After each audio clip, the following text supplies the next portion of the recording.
గుజరాత్లో పార్టీ పెట్టుకోమను, గుజరాత్లో కూడా పార్టీ పెట్టుకోమను. మొన్న అమిత్ షా గారిని కలిసి వచ్చింది కదా, అక్కడనే పార్టీ పెట్టుకోమని చెప్పు.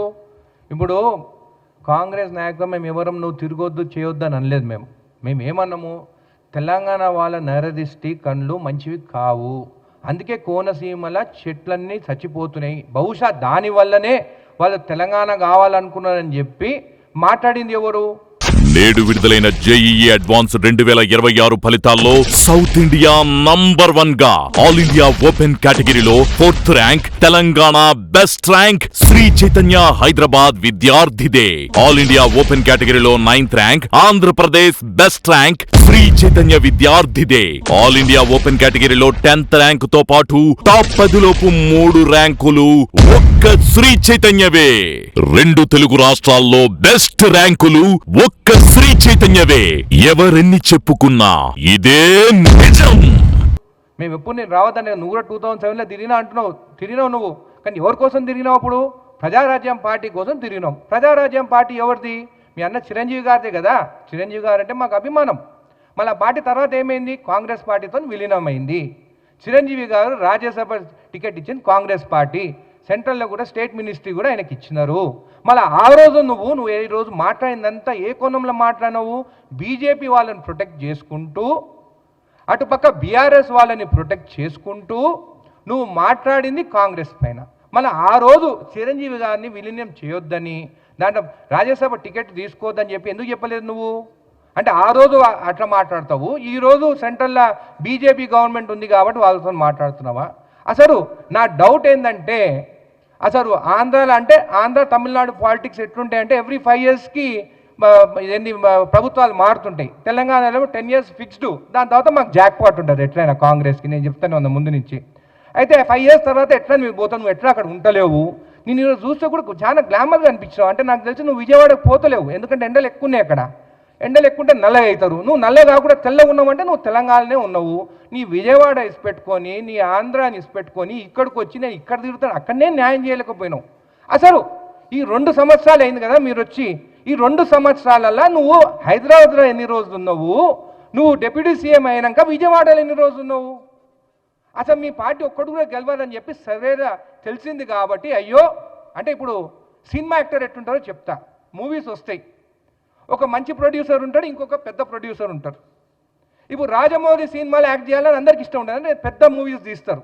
అయితే ఈ ప్రొడ్యూసర్స్ కూడా ఎట్లుంటారంటే, ఎవరు ప్యాకేజ్ ఎక్కువిస్తే వాళ్ళ దగ్గరికి పోవాలని ఉంటారు.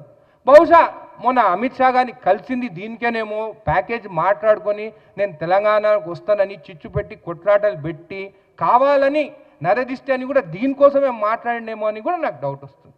ఇదే కాకుండా పదే పదే కొండగొట్టుకు పైసలు ఇచ్చినా ఏంది ఇది? మనం తిరుపతికి పోతాం, ఉండిలో పైసలు వేస్తాం, మనం చెప్తామా ఎవరికన్నా ఎంత వేస్తాం అనేది? చెప్తామా మనము? అంటే నువ్వు ఆఖరికి దేవుణ్ణి కూడా వాడుకుంటున్నావు నువ్వు. ఏంది ఇది? తిరుమల వెంకటేశ్వర స్వామి పైసలు ఒకసారి ఉండి లేచిన తర్వాత అవి నీవి కావు, నావు కావు, ఎవరి కావు. అది వెంకటేశ్వర స్వామి. వెంకటేశ్వర స్వామి తన భక్తుడు ఆంజనేయ స్వామి కట్టించుకుంటున్న గుడి కొండగట్టు స్వామి గుడికి. అట్లాంటిది కూడా దేవుణ్ణి అయినా కానీ నాకు ఈరోజు ఒకటి అర్థం కాలే, పదే ఇంగ్లీష్లో మాట్లాడుతాడు. ఎవరి కోసం మాట్లాడుతున్నాడు? అమిత్ షా వినాలన్నా? అదే దిస్ అని మాట్లాడుతాడు. ఏంది నువ్వు మాట్లాడేది? తెలుగులో మాట్లాడు, తెలంగాణలో మాట్లాడు. కావాలని మధ్యలో ఇంగ్లీష్ తీసుకొచ్చా. National media I will address again later. అంటే నువ్వు ఎవరిని ఇంప్రెస్ చేయాలనుకుంటున్నావు? ఒకటి అమిత్ షాని, ఇక్కడ ఉన్న కేసీఆర్ని. ఏంది నీ మనుషులను కూడా నేను నాలుక చేయడండి నా భూమి. నేను ఒకటి చెప్తున్నా, జనవాడ భూమి గురించి నాకంటే ఎక్కువ నీకు తెలియదు. అది మా మక్తా ఊరు. గండిపేట డ్యామ్ కడితే మా భూములే మునిగిపోయినాదంట. నిజాం దానికి మాకు 60,000 రూపాయలు ఇచ్చిండు, బాండ్స్ కూడా ఇచ్చిండు. ఒక చెరువు అనేది ఉంటే నువ్వు చెరువులా నువ్వు ఏమి కట్టొద్దు చేయొద్దు, దాంట్లోకి ఎవరైనా పోవచ్చు. చెరువు ఉంటే పట్టాశిఖం ఉంటే కూడా, పవన్ కళ్యాణ్ నీకు తెలుసో తెలియదో, పట్టాశిఖం ఉంటే కూడా చెరువు అది, ఒక పంట వేసుకోవచ్చు, దాంట్లోకి గ్రామస్తులు పోవచ్చు, ఈత కొట్టుకోవచ్చు, చేపలు పెంచుకోవచ్చు, మా ముదిరాజ్ బిడ్డ చేపలు కూడా పెంచుకోవచ్చు. నీకు తెలుసో తెలియదో ట్రెస్ పాసింగ్ కేసు పెడతా అంటున్నావా? అంటే ఒక జర్నలిస్టులు పోయినారు. నేను నిన్న టీవీలో చూస్తాను, పోయింది జర్నలిస్టు కూడా నువ్వు స్వేచ్ఛ లేకుండా ఈరోజు మాట్లాడతావా? నువ్వు ఎట్లా వస్తావు ట్రెస్ పాసింగ్ అంటే? మేము జర్నలిస్ట్ మీరు కూడా నన్ను అడుగుతారు, అంటే మీరు పోయి ఏదైనా వీడియోలు తీయాలంటే మీ పైన కేసులు పెడతారు. మళ్ళీ పాకిస్తాన్ అని మాట్లాడుతున్నావు. అంటే నువ్వు ఏం మాట్లాడాలనుకుంటున్నావు? మళ్ళీ ఎంఐఎం గురించి మాట్లాడినావు. నువ్వు ఏమి రెచ్చగొట్టాలనుకుంటున్నావు నాకు అర్థమైతలేదు. నరదిష్టి అనే తెలంగాణ వారికి క్షమాపణ చెప్తావు అనుకున్నాను నేను ఈరోజు. అసలు నేను ఎవరి ప్రెస్ మీట్ నేను వినను. ఈరోజు నువ్వు మాకు క్షమాపణ చెప్తావని చూస్తే నువ్వు రెచ్చగొట్టి మీ వాళ్ళకు కూడా రెచ్చగొట్టి కొట్లాటే దారి తీసుకొచ్చేటట్టు నువ్వు మాట్లాడుతున్నావు అంటే నీ సంస్కారం ఇదేనా అని చెప్పి నేను అడుగుతున్నాను. సరే మరి 12 ఏళ్ళు ఎక్కడ పోయినావు? ప్రజారాజ్యం పార్టీ పోయినప్పుడు విలీనం కాంగ్రెస్ పార్టీతోనే అయింది. నువ్వు ఎక్కడ పోయినావు? దాని తర్వాత ఎక్కడ పోయినావు? మల్కాజ్గిరి నిలబడదాం అనుకున్నా అన్నావు. మరి ఎందుకు నిలబడలేదు?